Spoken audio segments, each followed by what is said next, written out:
I'm Samuel Chare. I did an apprenticeship in Manufacturing Engineering at College. I chose to do an apprenticeship because I just did my A-levels and I decided university wasn't the right avenue for me to go through, and I decided that I'd rather earn and learn at college and work at the same time. The best thing about my apprenticeship was every day was a new day, learning something new of people that have been in the business for many years and passing on knowledge to me that otherwise I wouldn't have gained anywhere else. I went on to do my HNC and HND at Warwickshire College, and which allowed me to go to Northampton University to complete my degree.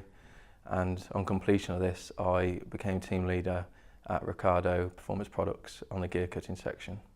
If I had any advice for new apprentices, it would be to show enthusiasm and willing to learn, and people will pass on their knowledge to you and answer any questions that you have without hesitation. We take on apprentices because we've got a lot of knowledge within Ricardo, and we need to make sure that we pass that on to the next generation of engineers. If a business were to take on apprentices, I advise that they work with the apprentices closely, keep them challenged and focused and stimulated in their work.